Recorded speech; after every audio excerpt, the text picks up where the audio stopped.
नमस्कार, स्वागत आपका हमारे नेशनल वेदर बुलेटिन में। मैं सुमित कुमार और आप देख रहे हैं मौसम देश भर।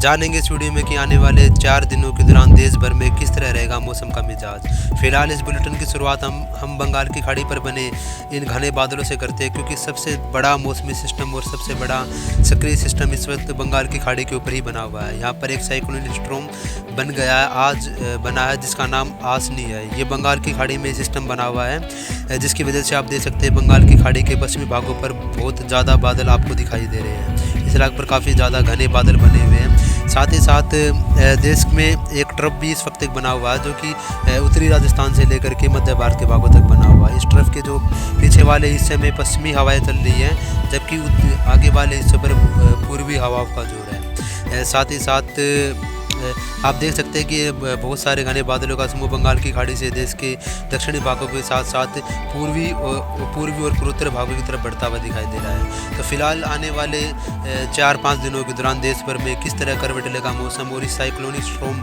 आसनी का किस तरह रहेगा देश के विभिन्न इलाकों में प्रभाव, आइए उसके ऊपर अब बात करते हैं। तो बंगाल की खाड़ी पर बना साइक्लोनिक स्ट्रॉम आसनी, जो कि लंबे समय से नाम सुनाई दे रहा था, लेकिन अब तक इसका जो साइक्लोन का नाम तो सुनाई दे रहा था, लेकिन अब तक साइक्लोन बंगाल की खाड़ी पर बना नहीं था। 2 बार साइक्लोन बनते रह गया और ये नाम भी आता रहेगा। लेकिन फिलहाल बंगाल की खाड़ी पर अब मई के शुरुआती दिनों में एक साइक्लोन बना है आसनी, और इस साइक्लोन का काफ़ी लंबे समय के बाद इसका ट्रैक फाइनल हुआ। भारत मौसम विज्ञान विभाग यानी कि IMD इंडियन मेट्रोलॉजिकल बताया है, और ये जो ट्रैक आप देख सकते हैं कि ये सिस्टम 7 तारीख के आसपास बंगाल की खाड़ी के दक्षिण पूर्वी भागों से उठा था। फिलहाल आज 9 तारीख को आप देख सकते हैं कि शाम का इस वक्त का समय है, और इस वक्त ये system severe cyclonic circulation severe cyclonic storm की कैटेगरी में ये सिस्टम इस वक्त पहुंचा हुआ है। इसके आसपास के इलाकों में काफ़ी तेज़ रफ्तार से हवाएं चल रही है। अनुमान है कि सिस्टम आने वाले दिन 24 घंटे के दौरान यानी कि 10 तारीख को उत्तर और उत्तर पश्चिम दिशा में आगे की तरफ बढ़ेगा, और फिर ये सिस्टम रिकर्व करेगा, उड़ीसा के तटीय भागों की तरफ रिकर्व करेगा। हालांकि इस सिस्टम की पूरी संभावना है कि ये सिस्टम लैंडफॉल कहीं भी नहीं करेगा, और ये सिस्टम समुद्र के अंदर ही बंगाल की खाड़ी में रिकर्व करते हुए कमज़ोर हो जाएगा और डिप्रेशन के रूप में उड़ीसा के तटीय भागों की तरफ पहुँचेगा। लेकिन ये सिस्टम समुद्र में रहते रहते देश के तमाम इलाकों में ही भारी बारिश देने के काबिल रहेगा। फिलहाल जो बारिश की गतिविधियाँ देश के जो पूर्वी तटीय और पूर्वोत्तर भारत के भागों में हमें देखने को मिलेगी, जबकि देश के बाकी इलाकों में मौसम साफ और शुष्क रहेगा। फिलहाल इस साइक्लोनिक स्टॉर्म का देश के किन इलाकों में किस तरह रहेगा प्रभाव, आइए जानते हैं अगली स्लाइड। देख सकते हैं कि बंगाल की खाड़ी के दक्षिण पूर्वी भागों पर ये साइक्लोन आसनी बना हुआ, जिसके प्रभाव से आप काफ़ी ज़्यादा हवाओं की रफ्तार तटीय इलाकों के आसपास बनी हुई है। ये सिस्टम कल उत्तर तटीय आंध्र प्रदेश के इलाकों की तरफ बढ़ेगा, जिसकी वजह से उत्तर तटीय आंध्र प्रदेश के जो इलाके जिनमें विशाखापट्टनम, विजयवाड़ा, इन इलाकों में कल कई जगहों पर हल्की से मध्यम और कुछ इलाकों में तेज़ बारिश तूफानी रफ्तार की हवाओं के साथ हो सकती है। 11 और 12 तारीख के आसपास उड़ीसा के भी कई इलाकों में, जो खासतौर से जो तटीय इलाके भुवनेश्वर, कटक, पुरी, इन इलाकों में भी भारी बारिश देखने को मिल सकती है। और गंगा पश्चिम बंगाल के इलाकों में भी हमें 10 से लेकर के 12 तारीख के बीच में भारी बारिश की संभावना दिखाई दे रही है। पूर्वोत्तर राज्यों की अगर बात करें तो यहाँ पर भी 12 तारीख से गतिविधियाँ काफ़ी बढ़ जाएंगी, क्योंकि जब ये सिस्टम आगे की तरफ बढ़ेगा तो जाहिर सी बात है, जब ये सिस्टम आगे की तरफ बढ़ेगा बंगाल की खाड़ी में, तो ये रिकवर करेगा। इस तरीके से सिस्टम आगे की तरफ जाएगा। ये सिस्टम इस तरीके से आगे की तरफ बढ़ेगा, जिसकी वजह से तटीय भागों में, जिसकी वजह से उड़ीसा के कोस्ट के आसपास भी अच्छी बारिश देखने को, बंगाल में भी अच्छी बारिश देखने को मिलेगी, और पूर्वोत्तर भारत में भी हमें अच्छी खासी बारिश की गतिविधियाँ 12-13 तारीख को देखने को मिल सकती है। अगर बात की जाए इसका प्रभाव देश के बाकी इलाकों में अगर देखा जाए तो आंध्र प्रदेश के जो बाकी जो इलाके, इनमें साथ साथ तमिलनाडु में, केरला में, इन इलाकों में हल्की से मध्यम बारिश आने वाले 2-3 दिनों के दौरान जारी रहेगी।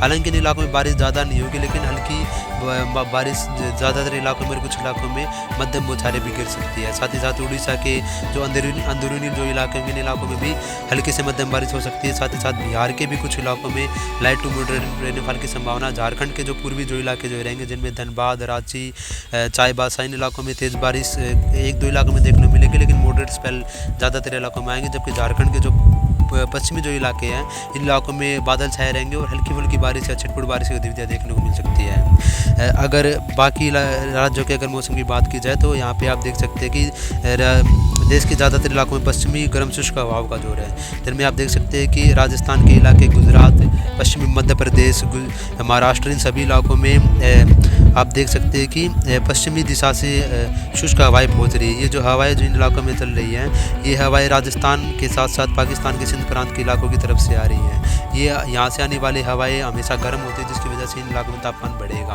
अगर बात की जाए उत्तर भारत के मैदानी इलाकों की, तो उत्तर भारत के मैदानी इलाकों में पंजाब, हरियाणा, चंडीगढ़, राजधानी दिल्ली, इन सभी इलाकों में 10 तारीख को पूर्वी आर्द्र हवाओं का जोर रहेगा।